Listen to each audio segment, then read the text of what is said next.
तो पक्षाघात पैरालिसिस के बारे में जानते हैं। ठीक है, दोबारा रिवाइज कर रहे हैं इसको। तो क्या कहा है परिभाषा में, प्रसन्नो अर्धकायस्य से स्याद कर्मणयो विचेतना, यानी कि अर्धकाय की क्या हो जाए कि कर्म और यानी क्रिया और चेतना का नाश हो जाए, उस व्याधि को हम क्या कहते हैं, पक्षाघात कहते हैं। और मॉडर्न में हम इसे कोरिलेट करते हैं किससे, पैरालिसिस से।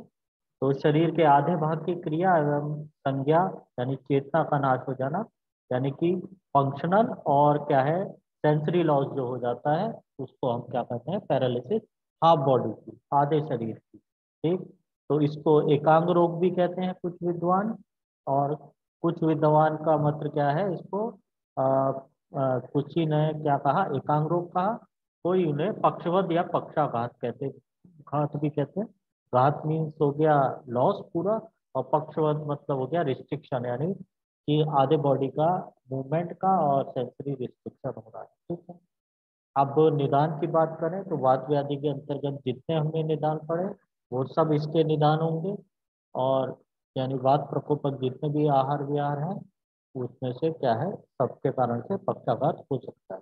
संप्राप्ति की बात करें तो क्या कहा है, गृहीत्वा अर्ध तनोर्वायु शिरा स्नायु विशेषज्ञ, यानी कि वात क्या हो रही है, कुपित हो रही है। ठीक है, और कुपित होके आधे शरीर की विशेष रूप से किनको, शिरा और स्नायुओं को क्या कर रही है, विशेष रूप से क्या कर रही है, शोषित कर रही है, यानी उन्हें सुखा रही है। ठीक है, इससे क्या होगा, पक्ष में अनंतर हंति संधि बंधान विमोक्षण, यानी कि जो संधि बंधन है आधे शरीर के, उन संधि बंधनों को क्या कर देगी, हंति, यानी उनको क्या कहते हैं, सुखाकर विमोक्षण यानी शिथिल कर देगी, यानी उनमें क्या होगा, क्या कहते हैं, क्रियाहीनता डेवलप करेगी। उनकी जो मूवमेंट है वो मूवमेंट क्या होगा, रुक जाएगा।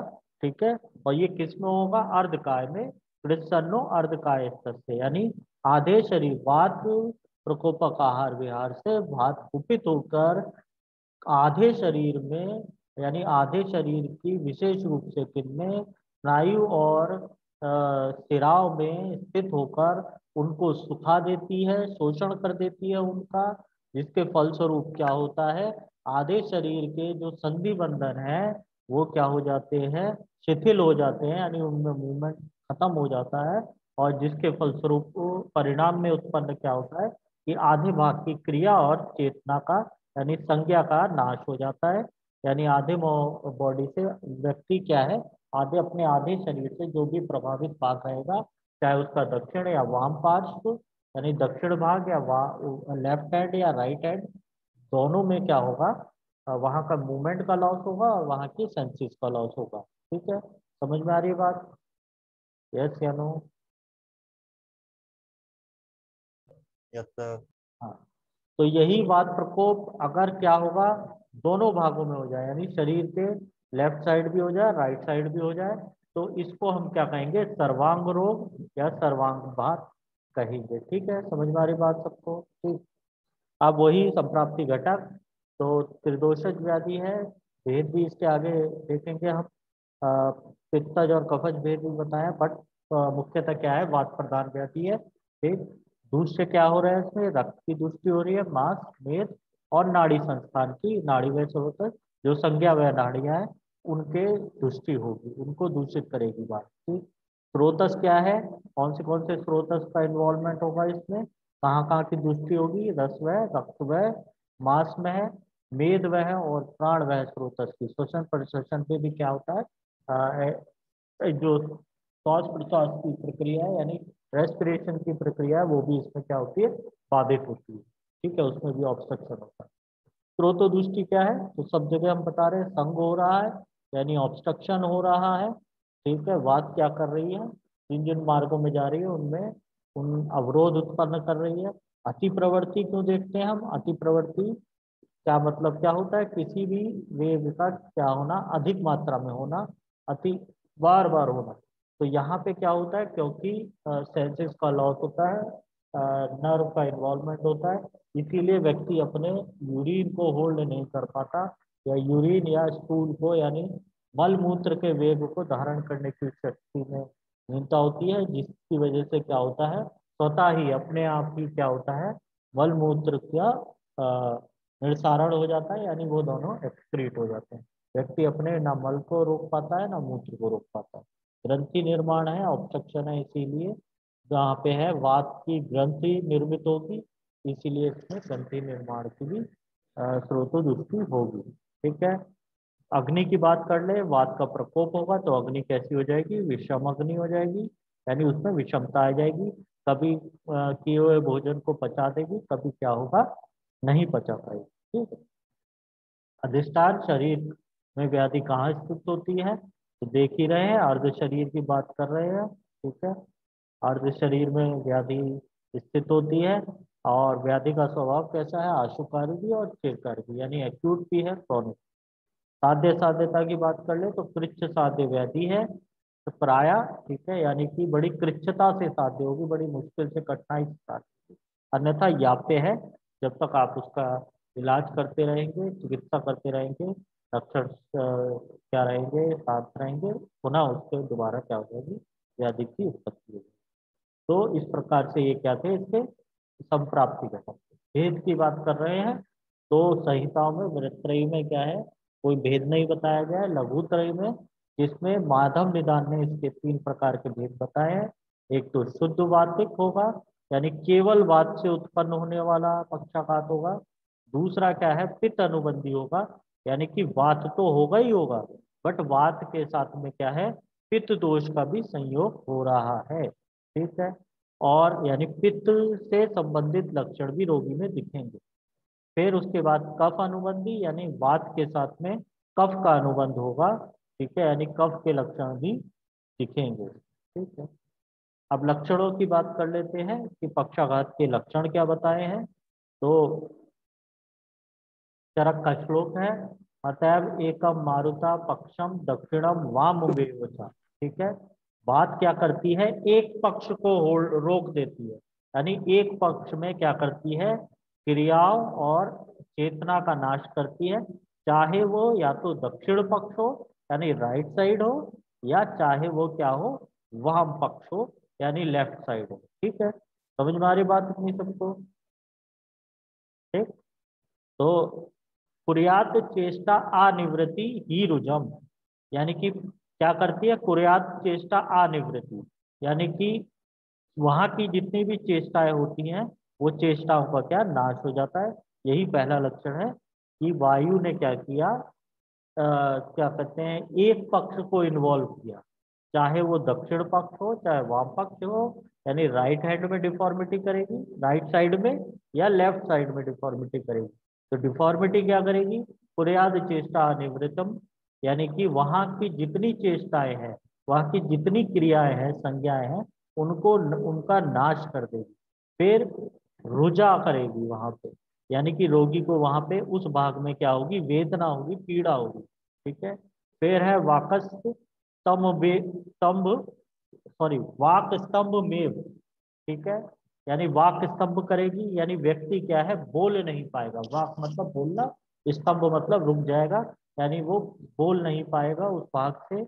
फिर पादम संकोच, संकोच, और साथ में यहाँ पे आ गया है हस्तम। ठीक है, यानी हस्तपाद में क्या होगा, संकोच होगा, कॉन्स्ट्रिक्शन होगा। ठीक है, यानी हैंड और पैर में क्या होगा, वो फुल फ्लैच खुल नहीं पाएंगे, उनमें क्या है, ऐसी डिफॉर्मिटी होगी जिसकी वजह से वो पूरी तरह से खुल नहीं पाए। फिर क्या हो रहा है, शोध होगा, शूल होगा। ठीक है, यानी कैसा शूल इसमें बता दिया कि तोदवद वेदना, यानी सूची, सुई चुभने के समान इसको क्या हो सकता है, क्या हो सकता है, शूल हो सकता है। समझ में आ रही है बात इतनी सबको, यस या नो।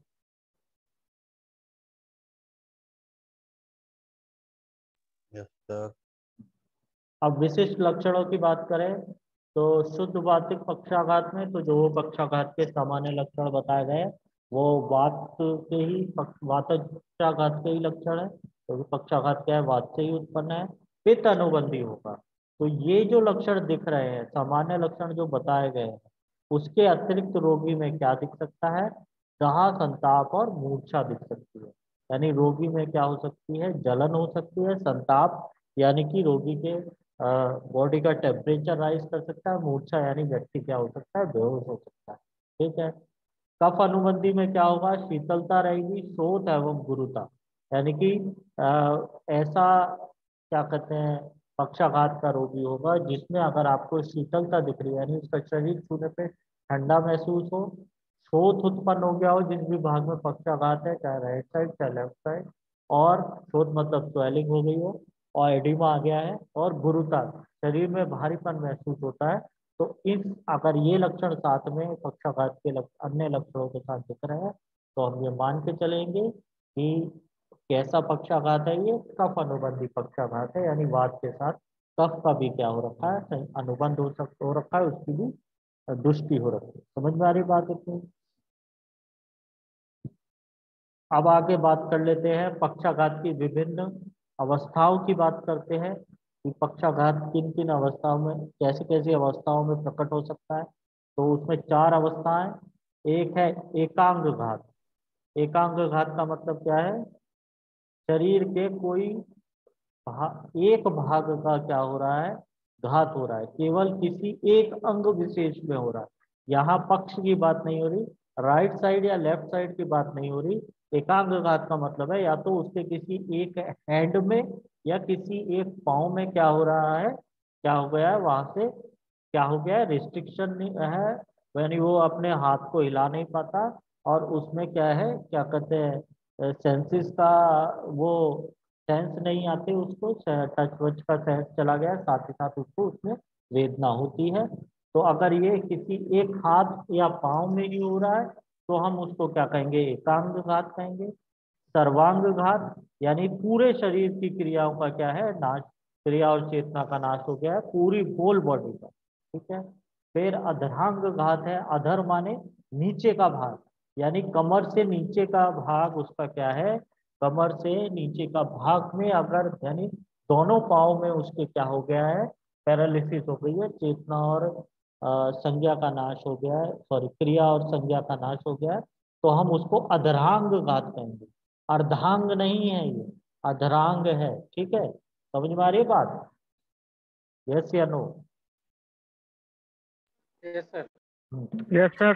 फिर पक्षवक्त या अर्धांग घात की बात करेंगे। ये तो वो जो हम पक्षाघात समझा ही रहे हैं कि या तो लेफ्ट साइड पूरी चली जाए या राइट साइड पूरी चली जाए, यानी पूरे एक सर से लेके अगर हम बात करें पाँव तक, तो पूरा एक साइड का पोर्शन में उसका क्या हो गया है, कि मूवमेंट नहीं कर पाता और वहाँ सेंसिस का लॉस हो गया है, तो उसको हम अर्धांग घात या पक्षाघात कहेंगे या पक्षवत कहेंगे। तो इस तरीके से ये चार रूप में प्रकट हो सकता है। समझ में आ रही बात सबको।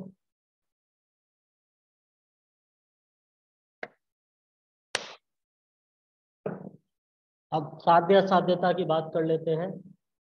तो देखो, वातज व्याधि में अगर प्योर वातज व्याधि है, यानी उसमें किसी और दोष का संयोग नहीं है, तो वो हमेशा से क्या रहेगी, असाध्य नहीं तो कृत्य साध्य रहेगी। तो जो पित्त या कफ अनुबंधी पक्षाघात है वो तो साध्य होगा। ठीक है, यानी कि वात के साथ या तो पित्त का संयोग है या कफ का संयोग है, वो तो साध्य होगा।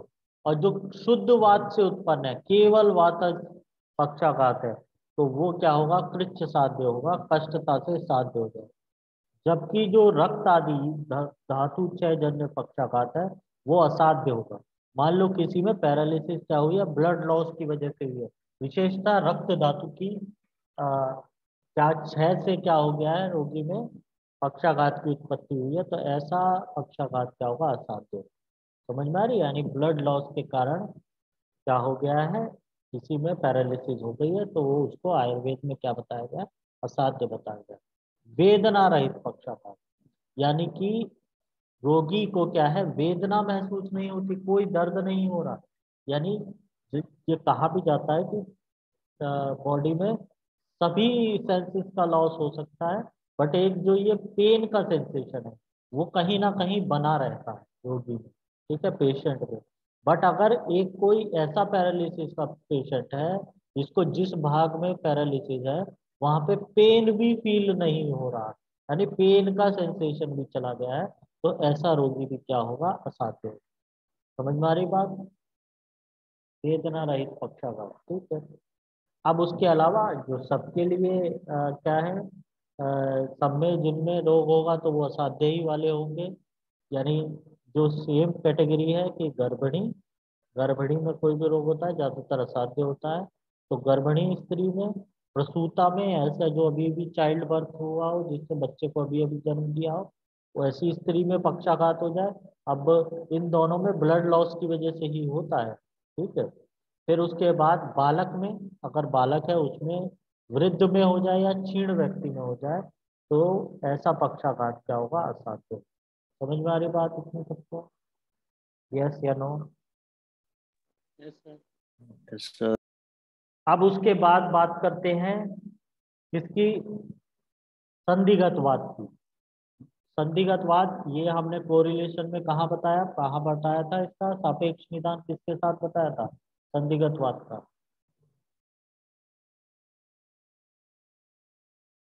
संदिग्धवाद का सापेक्ष निदान किसके साथ बताया था हमने, डिफरेंशियल डायग्नोसिस।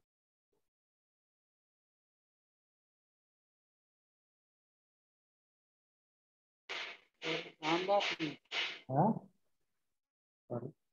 आम बात में सर।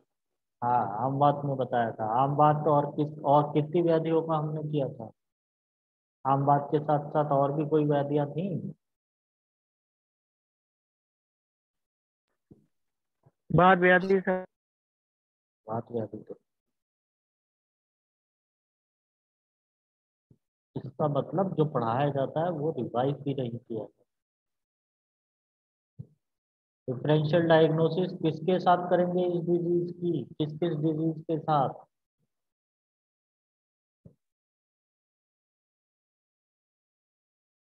कोई एक पेशेंट संधियों में, जोड़ों में दर्द लेके आ रहा होगा, तो कैसे पता लगाएंगे कि ये संधिगत वात है कि आम वात है?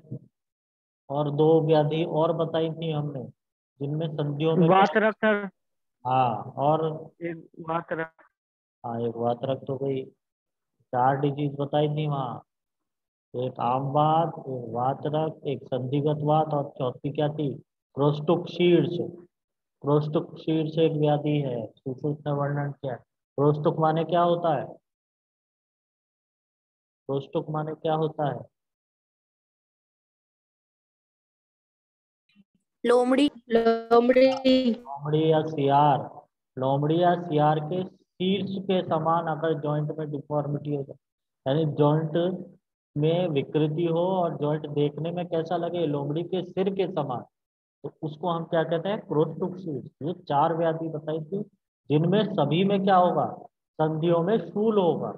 यानी एक पेशेंट आएगा आपके पास जॉइंट पेन लेके, तो कैसे अंतर करोगे, वही तो डिफरेंशियल डायग्नोसिस।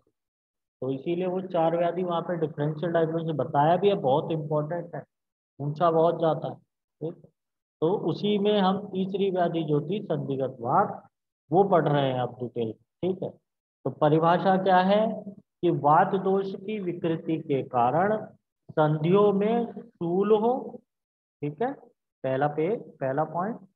आकुंचन एवं प्रसारण में कठिनाई हो, यानी कि आकुंचन मतलब क्या हो गया, जॉइंट को क्या करने में, मोड़ने में, ठीक है। और प्रसारण मतलब फैलाने में, यानी जॉइंट को मोड़ने और फैलाने में क्या हो, कठिनाई हो, ठीक है। साथ ही साथ शोथ हो, ठीक है, यानी कि क्या हो, जिस भी जॉइंट में व्याधि है, जिस भी संधि में व्याधि है, वहां पे क्या हो रखा है, एडीमा हो रखा है, इन्फ्लामेशन हो रखी है। तो ऐसी व्याधि को हम क्या कहते हैं, संधिगत वात कहते हैं। मॉडर्न में इसे कोरिलेट किया जाता है ऑस्टियो आर्थराइटिस से या आर्थराइटिस से, ठीक है। याद रखना, आम वात को किया जाता है रूमेटॉइड आर्थराइटिस से, और संधिगत वात को किया जाता है ऑस्टियो आर्थराइटिस से। तो ऑस्टियोआर्थराइटिस या आर्थराइटिस में डेफिनेशन ही ये बताई गई है कि ये एक ऐसी डिजीज है जिनमें जॉइंट में इन्फ्लामेशन की वजह से जॉइंट में पेन होता है, रिजिडिटी होती है और स्वेलिंग होती है, ठीक है। तो जॉइंट में पेन, स्थूल हो गया। रिजिडिटी का मतलब जॉइंट को के मूवमेंट को में रुकावट होती है। वही आयुर्वेद में क्या कह रहा है, आकुंचन एवं प्रसारण में कठिनाई होती है। और साथ ही साथ स्वेलिंग मतलब एडिमा या आयुर्वेद में शोथ कहा गया। तो इसीलिए हम संधिगत वात को कोरिलेट करते हैं किससे, ऑस्टियोआर्थराइटिस या आर्थराइटिस से। समझ में आ रही बात, यस या नो? Yes sir. हाँ। अब उसके बाद निदान की बात कर ले तो वात व्याधि है। वात व्याधि के कोई अलग से इसके निदान नहीं बताए। वात व्याधि के जो निदान होंगे वही इसके भी निदान होंगे। ठीक है। संप्राप्ति की बात कर ले तो संप्राप्ति में क्या कहा है कि वात प्रकोपक आहार विहार करोगे तो वात दोष कुपित होके कहाँ पे स्थित हो जाता है, संधियों में अवस्थित हो जाता है या स्थित हो जाता है, जिसकी वजह से उस संधि में क्या होती है, विकृति की उत्पत्ति होती है। और लक्षण के रूप में आपको स्थूल आकुंचन प्रसारण में कठिनाई तथा शोथ दिखता है। तो ऐसी व्याधि को हम क्या कहते हैं, संधिगत वात कहते हैं। ठीक है। संप्राप्ति घटक की बात कर ले तो दोष क्या हो गया, वात हो गया, इसमें वातज व्याधि है। ठीक है। दूष्य क्या हो गए, रस रक्त और अस्थियां हो गई। अस्थि स्रोतस क्या हो गए, इसमें स्रोत दृष्टि किन में हो रही है, अस्थि व स्रोतस में और मज्जा व स्रोतस में। स्रोत दृष्टि में क्या है, संग हो रहा है वहां पे, यानी बात वहां पे क्या कर रही है, ऑब्स्ट्रक्शन कॉज कर रही है, विमार्ग गमन हो रहा है। विमार्ग गमन का मतलब क्या है कि दोष क्या है, अपने जिस मार्गों में जाना है जिस वस्तु को, वो उस मार्ग में ना जाके किसी और मार्ग में चले जाए। तो वात का संधियों में कफ का स्थान है, वहां पे क्या पहुंच गई है, वात पहुंच गई। ठीक है। और ग्रंथि ऑब्स्ट्रक्शन हो रहा है वात के कारण। ठीक है। ग्रंथि का निर्माण हो रहा है। अग्नि वातज व्याधि है तो प्राय क्या होगी, विषमी अग्नि होगी इसमें। अधिष्ठान की बात कर ले तो अस्थि संधि, यानी अस्थियों में की जो संधियां हैं उनकी क्या है, ये व्याधि है।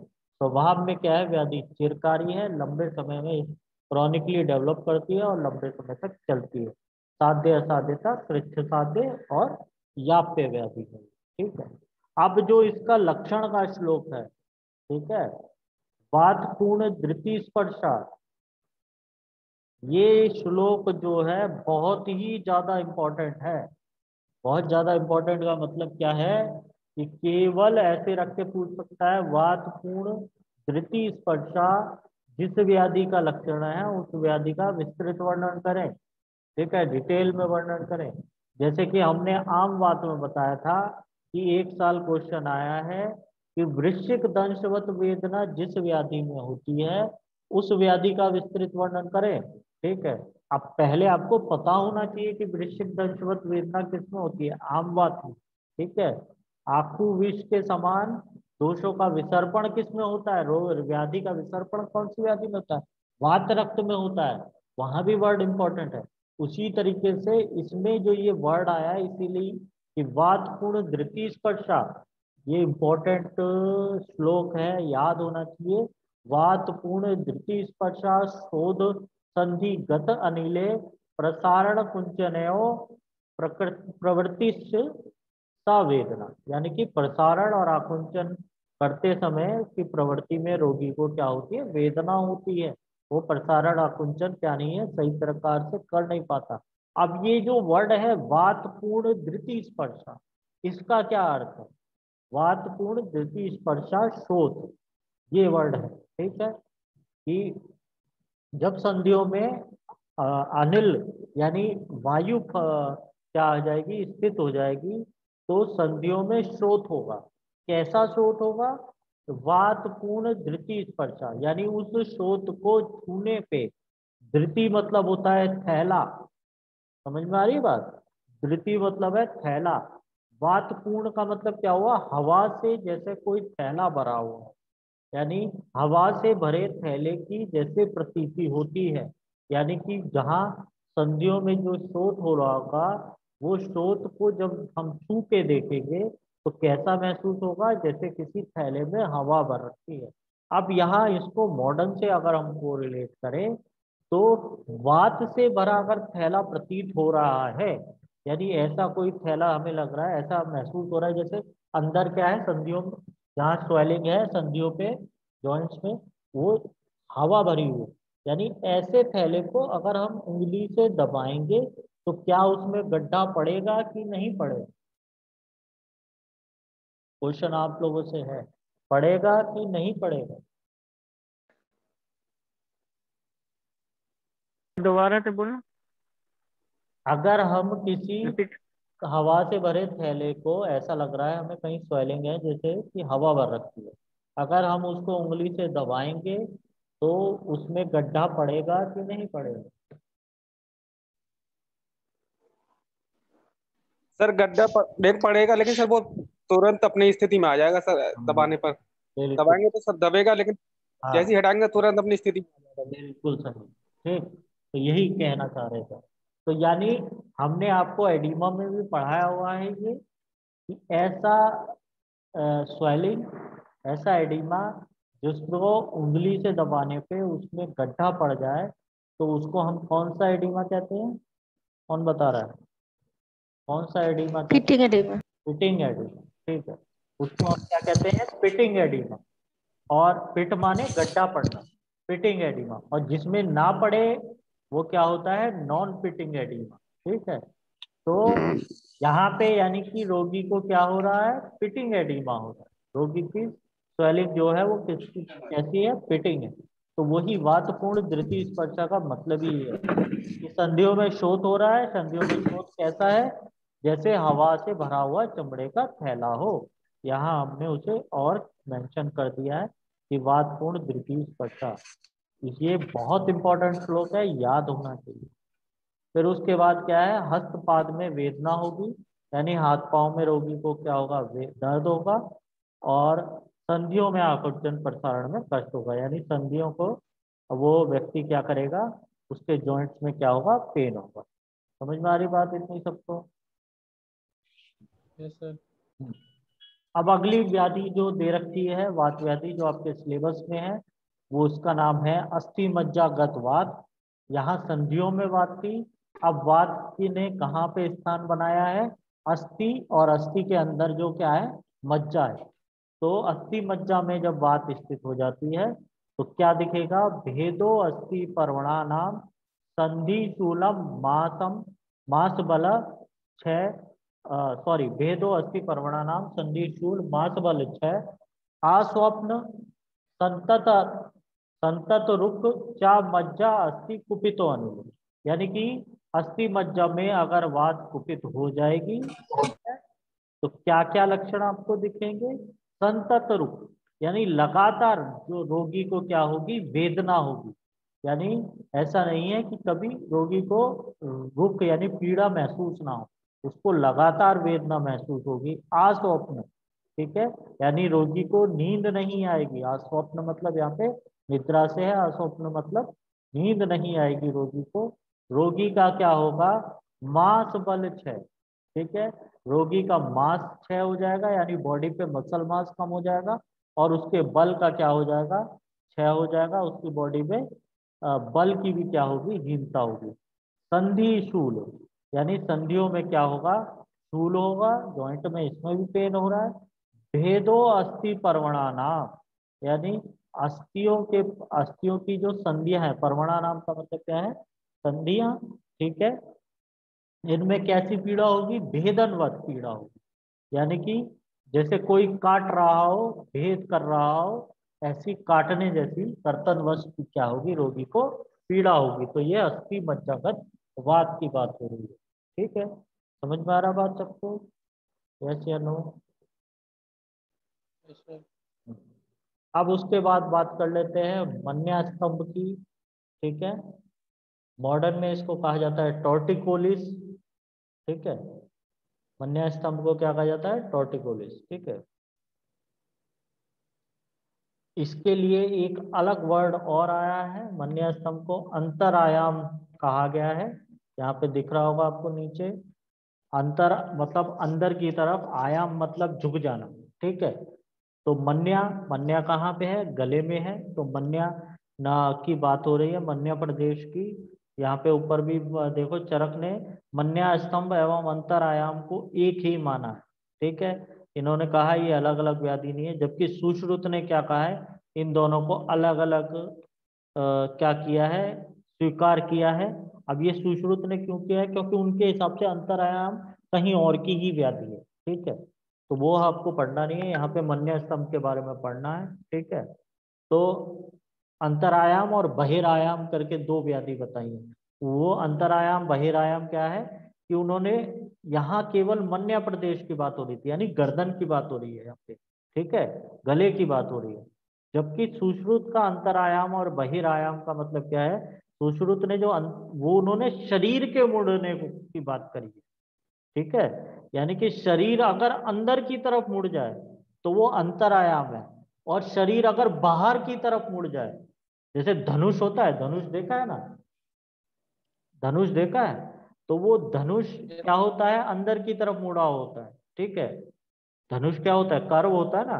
तो अगर शरीर अंदर की तरफ मुड़े तो क्या है, वो अंतरायाम है, और शरीर बाहर की तरफ मुड़ जाए, यानी हाथ पांव दोनों पीछे की तरफ जाने लगे और पेट आगे की तरफ आने लगे, तो उसको हम क्या कहेंगे, बहिरायाम। तो उनकी वो शरीर से जुड़ी व्याधि है। जबकि चरक जो मानते हैं कि मन्या स्तंभ और अंतरायाम एक है, उनका मन्या का मतलब गले से, गले का मुड़ना है, टॉर्टिकोलिस। ठीक है, जैसे कि कोई गलती करने के बाद क्या होता है, सर झुक जाता है ना, तो वही अगर रोगी का बिना कुछ करे सर झुक जाए, तो इसका मतलब वो क्या है, मन्य स्तंभ, यानी गर्दन का आगे की तरफ झुक जाना। ठीक है, तो उसको हम क्या कहते हैं, मन्य स्तंभ कहते हैं। ठीक, तो क्या होता है दिवा स्वप्नम, निदान की बात कर लें इसकी, तो क्या कहा है, दिवा स्वप्नम मतलब दिवा स्वप्न की बात करी है, दिन में सोने से हो सकता है। ठीक है, फिर क्या कहा है, विषम शय्या शयन, यानी ऊंची नीची क्या है, आपने तकिया वकिया ऊंचा नीचा हो गया, ठीक है, उसकी वजह से हो सकता है। ऊर्ध्व निरीक्षण है, यानी बहुत देर तक या अचानक ऊपर देखने से, यानी रोगी क्या करता है, बहुत देर तक ऊपर की तरफ सर उठा के देखता रहे, या अचानक से एकदम सर उठाए, तो उसकी वजह से भी क्या हो सकता है, मन्यास्तंभ हो सकता है। ठीक है, संप्राप्ति में क्या कहा है कि मन्य संस्कृते वात वातो अंतर यदा नाड़ी प्रपद्यते मन्य स्तंभम तदा कुर्याद अंतरायाम संगीतम। ठीक है, यानी कि वो क्या कहा है कि वात दोष क्या होता है, प्रकुपित होकर क्या करेगा, मन्या नामक दोनों नाड़ियों को आश्रित करती है। ठीक है, यानी गले में जो हमारी मन्या नाड़ी है, उनको क्या कर सकता है, दोनों को, दोनों में जाके क्या होता है, आश्रित होता है, जिसकी वजह से मन्या स्तंभित हो जाती है, यानी कि गर्दन क्या होती है, रिस्ट्रिक्ट हो जाती है। मन्या नाड़ी क्या होती है, क्या कहते हैं, अपनी दोनों साइड की मन्या नाड़ी क्या होंगी, स्तंभ में आ जाएंगी, कॉन्स्ट्रिक्शन में आ जाएंगी, जिसकी वजह से रोगी की क्या होगी, गर्दन आगे की तरफ झुक जाएगी। ठीक है, समझ में आ रही बात। तो अंतर, सर मन्ना स्तंभ मतलब जकड़ाहट से है ना? जकड़ाहट के से सर नहीं है, गर्दन का जकड़ जा। नहीं, वो मन्या ग्रह है। ठीक, मन्या ग्रह का मतलब क्या हुआ, गर्दन के मूवमेंट में रिस्ट्रिक्शन, और मन्या स्तंभ का मतलब है गर्दन आगे की तरफ झुक जाना। ठीक, समझ में आ रही है बात। जी टॉर्टिकोलिस, जी। मॉडर्न में कहते हैं इसे टॉर्टिकोलिस। ठीक, श्लोक में लिखा भी है, अंतर आम्यते ग्रीवा मन्या, अंतर आम्यते ग्रीवा मन्या, श्लोक देख रहे होगे यहाँ पे। ठीक है, मन्या में स्तंभ हो रहा है, कॉन्स्ट्रिक्शन हो रहा है, और वो कॉन्स्ट्रिक्ट होकर क्या है, गर्दन को आगे की तरफ झुका दे रही है। ठीक है, सर आगे की तरफ, ग्रीवा आगे की ओर झुक जाती है। ठीक है, मन्या क्या है, भयंकर रूप से जकड़ जाती है। ठीक, रोगी के दांत क्या होते हैं, आपस में लग जाते हैं, यानी उसका टीथ क्या है, मुंह खुल नहीं पाता। ठीक, ग्रीवा पीछे की ओर से खिंच जाती है, यानी कि आगे की तरफ झुकेगी तो गर्दन पीछे की तरफ से क्या होगी, खिंची हुई होगी। ठीक है, फिर क्या कहा है, सिर में जकड़ाहट होती है, व्यक्ति क्या है, सर अपना मूवमेंट नहीं कर पाता। ठीक, तो मुंह से क्या है, क्योंकि मुंह आगे की तरफ झुका हुआ है, तो मुंह से क्या होगा, लार गिरेगी, उसके लाला स्राव होगा, जृंभा आती है रोगी को। ठीक है, यानी जमाई आएगी बार बार, बदन संग हो जाएगा, यानी मुख में उसके क्या है, खिंचावट आ जाएगी। ठीक, तो ये सब क्या है, इसी को हमने क्या कहा है, मन्य स्तंभ कहा है। समझ में आया? और जो वो गर्दन का रिस्ट्रिक्टेड मूवमेंट है, दैट इज मन्य ग्रह है। ठीक, तो इस तरीके से ये क्या था, मन्या रोग था। ठीक है, अब अगला रोग क्या है? विश्वाची। अगला रोग क्या है? विश्वाची। परिभाषा देख लो। तलम प्रत्यय अंगुली नाम सुकंडरा बहुपृष्ठात बहाव्यो कर्म क्षयकारी विश्वाची इति ही सा स्मृता। यानी कि बाहु के, हाथ की डिजीज है ये। तो ये क्या है? रेडियल नर्व की पैरालिसिस या क्या कहते हैं उससे होती है, पैराफेसिस से होती है। यानी उसमें या तो पैरालिसिस हो जाए या क्या हो जाए, उससे रेडियल नर्व में क्या हो जाए, क्या कहते हैं कि पावर में क्या आ जाए, कमी आ जाए। तो आयुर्वेद में इसे विश्वाची कहा गया है। बाहु के पृष्ठ भाग से लेकर हाथ के ऊपर भाग तक की कंडराओं में प्रकुपित वायु चेष्टा वह कार्य को नष्ट कर देती है। ठीक है, बाहु के पृष्ठ भाग का मतलब क्या हुआ कि जो ये पृष्ठ है यानी नीचे का भाग है, यानी हाथ में क्या हो रहा है, कहाँ तक जाएगा, ये उंगलियों तक जा रहा है। बीच में जहां जहां ये सप्लाई हो रही है रेडियल नर्व की, उसमें क्या होता है, डिफॉर्मिटी की वजह से व्यक्ति के क्या होता है कि हाथ की डिजीज है ये। ठीक है, वहां के मूवमेंट में क्या होती है, रिस्ट्रिक्शन होती है, जिसकी वजह से उस रोग को हम क्या कहते हैं, विश्वाची कहते हैं। तो इसके लक्षण अगर हम देखें तो हस्त तल के अंत भाग की कंडरा में विकृति हो रही है, इसमें टेंडन की डिजीज है। बाहु के प्रसारण एवं आकुंचन, सॉरी प्रसारण एवं आकुंचन 2 बार लिख लिया गया है। यानी हाथ को रोगी ना तो खोल पाता है ना बंद कर पाता है। ठीक है, समझ में आ रही बात? यानी कि जिस भी हाथ में होगी उसका क्या होगा, हाथ को ना तो रोगी खोल पाएगा ना बंद कर पाएगा। हाथ की पेशियों में क्षय होने लगता है, यानी वहां का मसल मास क्या होता है, कम होने लगता है। यह रोग प्रायः एक हाथ में ही होता है। ज्यादातर क्या देखा